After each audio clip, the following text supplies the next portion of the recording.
Hey, welcome back to the Ping Pong Flix Show. My name is Chris Wong. This is episode 492 of the Ping Pong Flix Show. Let's go with a quick little Birds of Prey update. Box office right now should be over 150 million. We'll see about that, but that's how it is right now. And of course, every day changes as more people go and watch this movie. Though Variety put out this article yesterday. And essentially, they're saying it's a miss and it's not doing so well. And I'm thinking they're looking at it as in a genre, but there is an eye opener here. But this is Variety's opinion. But they do have some sources that are close to the production and also rival studios. So this is what I want to hone in on. Birds of Prey cost a reported $82 million to produce, with executives at rival studios putting that number as closer to $100 million due to elaborate sets and CGI, and estimating the film needs to make around $100 million domestically and $300 million globally to break even. Sources close to the production say the break-even number is closer to $250 million. Hitting those marks could prove difficult overseas since fears of coronavirus have impacted moviegoing in Asia. However, its R rating meant the film wasn't going to open in China in the first place. So, just going through this, and once again, like how they're saying that the sources closest to production say the break-even number is closer to 250 million. So from my chart, I said about if it reaches 260, it could be doing more, and that's I thought this would be over break-even because with marketing and so on and so forth. But I guess it has to be more. Now, if you look at this closely, this one right here where it says sources close to the production say the break-even number is closer to 250 million. That is, the studio, right? Then you have one that says right here with executives at rival studios putting that number as close to 100 million. These are rival studios, so they're looking at from the outside. They don't actually have an inner workings. They're just looking from the outside, looking at the movie and considering, well, that's estimated should probably be closer to $100 million production budget. Now, it's not, studios do like to skirt things under, and so they're not really giving you the accurate number to all the time, but I just thought I'd let you know about those two little sentences right there, and it's up to you. Which one do you believe? The people who are close to production, but yet sometimes they skirt things under the radar in terms of what they have to do and things like that, or you listen to executives at rival studios who aren't even involved with the production. So, but essentially, it's looking like what industry are saying, including the studio itself, that the break-even number is supposed to be in $250 to $300 million range. So this would still be, I guess this is pretty accurate there, and I think it could still get there. There's still many weeks to go. They could chip it away, especially if they're doing less than 50% drop-offs every week. And of course, Japan opening won't put in so much of a strong number, but we'll have to wait and see about that. So essentially,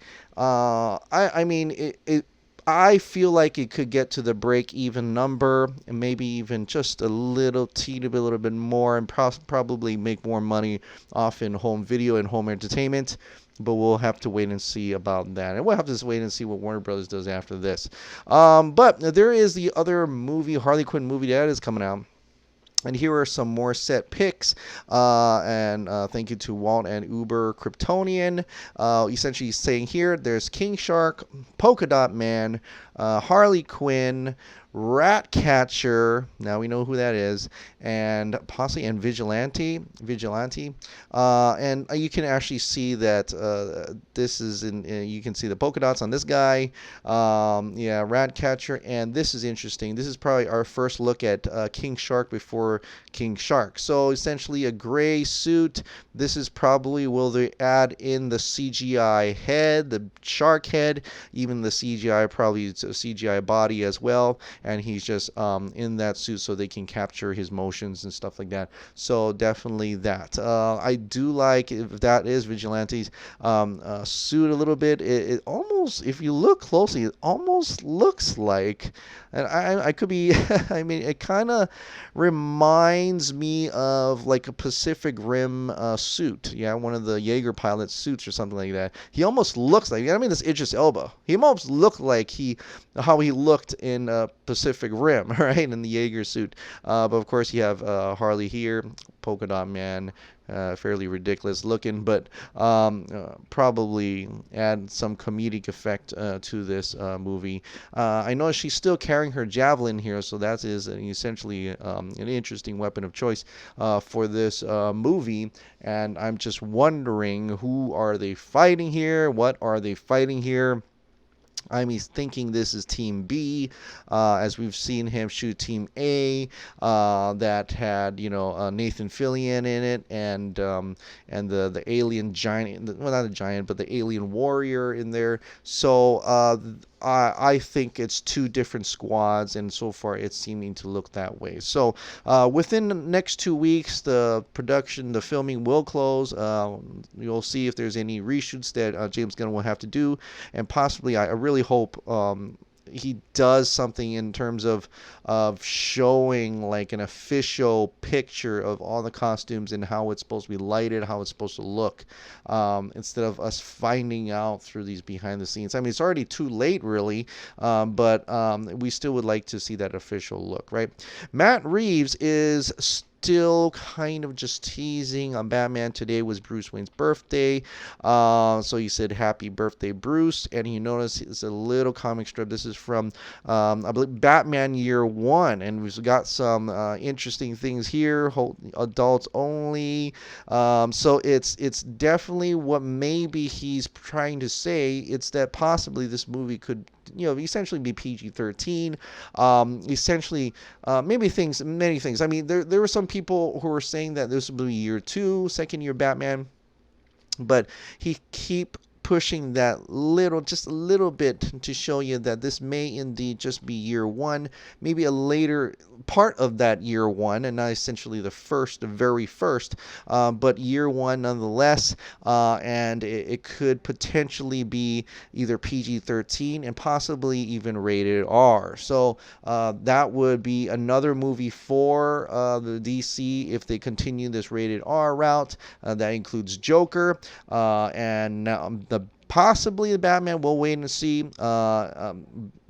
Birds of Prey was rated R, and James Gunn has been hinting, or at least not James Gunn, but people are hinting that James Gunn could be a rated R feature as well. So we'll have to wait and see about this new rated R ventures. I like it. I like that they open up to rated R, but hopefully it's marketed towards a certain crowd in order to get that. But I think it should not be a problem, as it is the Batman. It's a big name. A character is one of the biggest. It is the biggest, probably, character for DC, and everybody would flock to theaters to watch the Batman. So hopefully that will work out for Matt Reeves' Vengeance the Batman, right? But speaking of the Batman, I want to get into a little bit of this. Okay, Film Gob had posted a video today. I'd encourage you to go check it out. Go in the link below. Check out Film Gob's video. Essentially, I'm just going to paraphrase it because I want you to go check it out. And it essentially talks about what happened to Ben Affleck. He had a source reached out to him, right? A source reached out to him in regards to Ben Affleck and what happened with that situation, including Ben telling Jeff Johns to fuck off, Toby Emmerich and Jeff Johns kind of conspired conspiring a little bit, conspiring to build pressure so that Ben Affleck voluntarily leaves the project, and at the same time, behind his back, approach directors like Darren Aronofsky, Matthew Vaughn, and ultimately Matt Reeves to be the next Batman director. And along, he also says that this is also kind of the same way Toby Emmerich had kind of pushed off Zack Snyder as well. So for Zack Snyder to voluntarily leave by using words like "don't," let's avoid another Heath Ledger situation, and possibly that quote saying that I think you'll die, and also utilizing maybe Autumn Snyder's death in order to chase Zack Snyder off the set as well. So when you hear these things, and whether it's true or not, I think only the actual people there know. Ben Affleck would know, but we do hear here and there from different peoples who've talked to different stars and people and people who worked on production, that indeed a lot of that is true, that Geoff Johns and Toby Emmerich were kind of not very good for the DCEU at that time, and they were just going for their own best interests and pushing these directors and just pushing their weight around, and it all, after all this, it just kind of fell apart, right? So that's very upsetting. And when you listen to this video, you can kind of, all these different emotions just boil in you, and you just want to just grab something, and it makes you angry. But know that Geoff Johns is finally gone. He's out.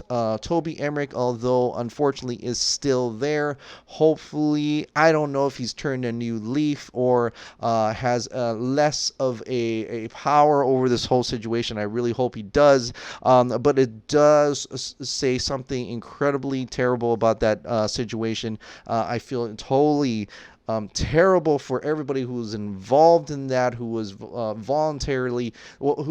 had to voluntarily leave, right? And Zack Snyder and crew and everybody, and Ben Affleck for his everything. It's painful to hear, and it's very upsetting. So I'm just warning you right now. But thank you, Film God. Thank you, Shaker, for putting out that video. It does make you remember an article that John Aaron Garza had put out in 2018, September 2018, on his Real Anarchy site.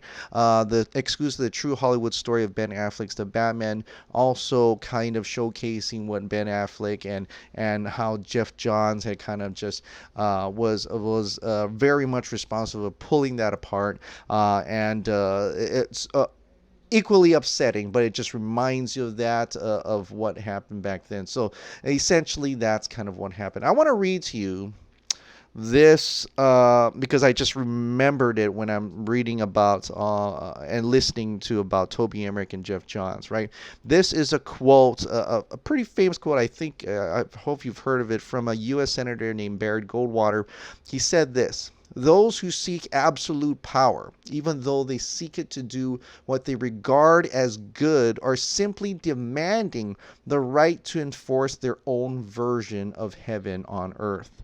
And let me remind you, they are the very ones who always create the most hellish tyrannies. Absolute power does corrupt, and those who seek it must be suspect and must be opposed." And that is why, for a lot of reasons, and there are many reasons why we should push for release of Snyder Cut, not only because it's probably a better movie, but to seek justice for Zack and the crew, to seek justice for Ben Affleck, to seek justice for the auteurs, artistic creative integrities, all of that, but also to stop these people. Absolute power. They do corrupt, and they are enforcing their own tyrannies. They think, I mean, this is the pretty much a quote for a villain right here. It's pretty much Zod right here, right? It's pretty much Lex Luthor. And these two, Jeff Johns and Toby Emmerich, conspired to get Zack Snyder, Ben Affleck, all these people, and possibly even Henry Cavill, who knows, voluntarily just dissipate and leave. And it's just a terrible, terrible situation.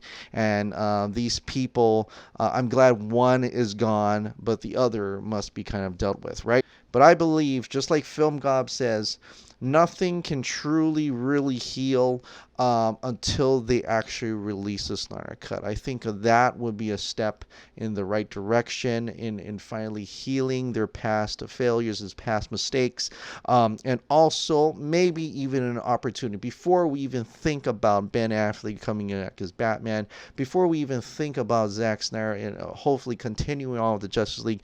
It all starts with releasing the Snyder Cut, right? It all starts with getting that put together, releasing that, and showing the world what it was supposed to be. It represents all the things that Toby Emmerich, Kevin Tsujihara, Jeff Johns had tried to destroy, had tried to push away, had pressured other people to do what they wanted them to do. And that's the justice right there. It represents justice, right? And in our endless pursuit of justice, we need to keep putting pressure on the studio and on HBO, on Warner Max, whoever, AT&T, Warner Media, to release the Snyder Cut of Zack Snyder's Justice League.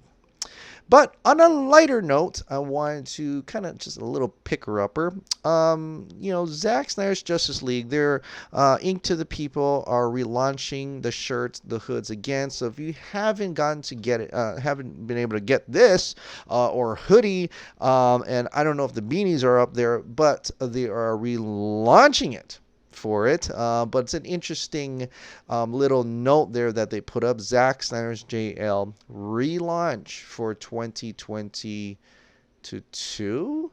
Another relaunch, or are they trying to tell us something? Now of course, Carlos. Bob Diggy was a little bit, a little tinfoil here, like Ross Geller relaunch, huh? So it could be just a relaunch of the shirts, or it could be hinting at a relaunch of Zack Snyder's Justice League for 2020.